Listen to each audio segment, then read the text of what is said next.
Well, Lunch Pail Ladd is back. Ladd McConkey decided to return to Georgia, and that is huge news for the Georgia Bulldogs, and I'm going to tell you why. My name is Wes Blankenship. This is DawgsHQ. Hit like, hit subscribe. If you don't like or subscribe already, you are missing out. Let me tell you, we need to be in your Georgia football, Georgia Bulldogs sports rotation. So hit like, hit subscribe, and let's go on this journey together about why Lunch Pail Ladd's decision was so big for the Dogs. I mean, look back at 2022. What did we hear about how Georgia lost all this talent to the draft? They lost a handful of guys to the transfer portal.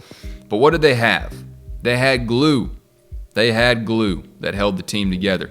Kirby Smart mentioned it when he boasted about the fact that Georgia didn't have to take anybody out of the portal. Well, that's a different scenario this time around. Thomas, Dominic Lovett do join the fold at the receiver position for Georgia. But look at what's coming back. How about Brock Bowers? Has everyone forgotten about Brock Bowers? Your leading target reception leader for Georgia in 2022. He's back.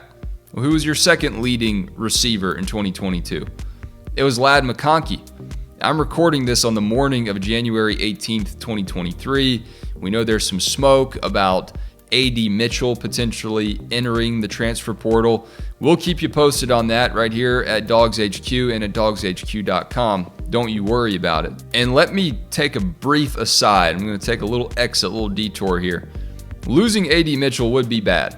It would not be a net positive for Georgia.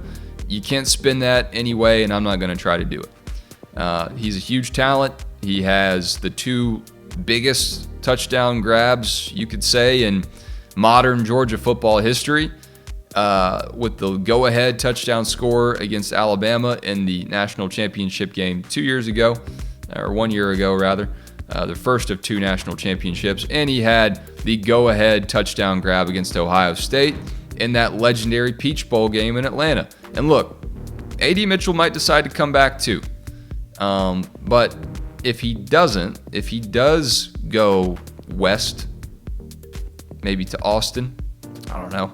We'll see how that turns out. Let's say he leaves. Well, look at what's coming back. I already mentioned Brock. I already mentioned Ladd. And Marcus Rosemy-Jacksaint isn't too far down the receiving list either. He was actually Georgia's next leading receiver target behind Ladd McConkey. He only had 29 to Ladd's 58.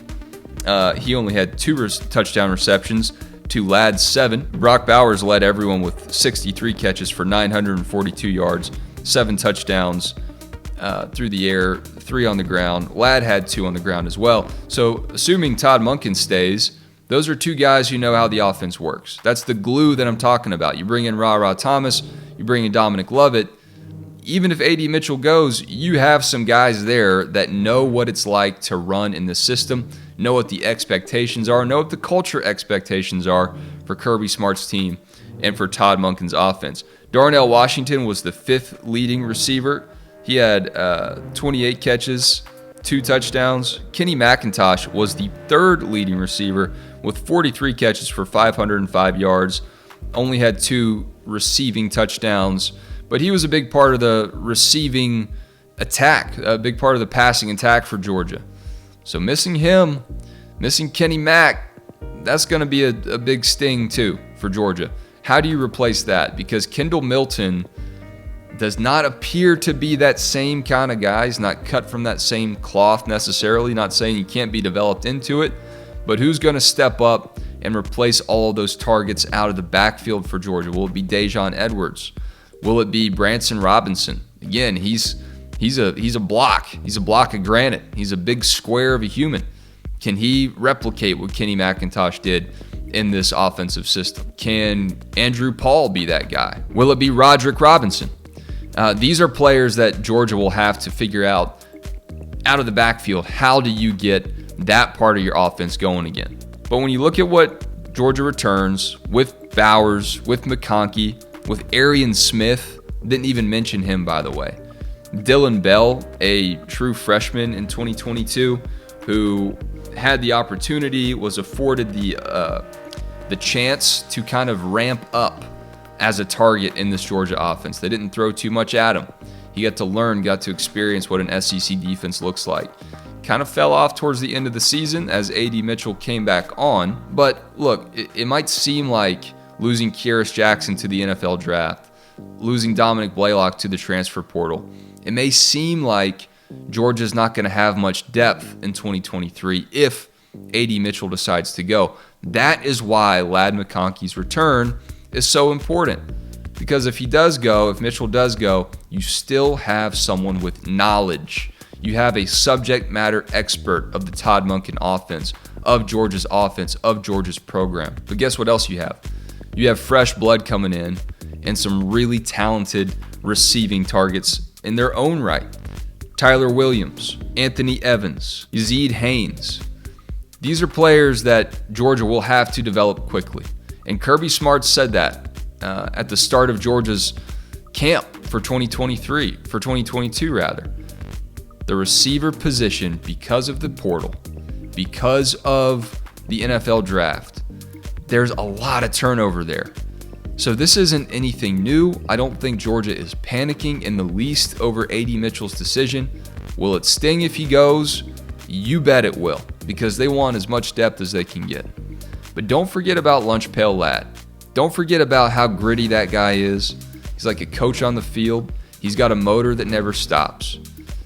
Ladd McConkey's decision to come back not only really stings for Bill Belichick, who will have to wait another year to draft him. Maybe he'll draft Brock Bowers and Ladd McConkey in the same draft class. I wouldn't put it past him. But Ladd McConkey brings institutional knowledge. He has rapport already with Carson Beck, even though Beck's the backup. Beck gets plenty of reps too. He knows how the offense runs, and he's seen Stetson Bennett do it.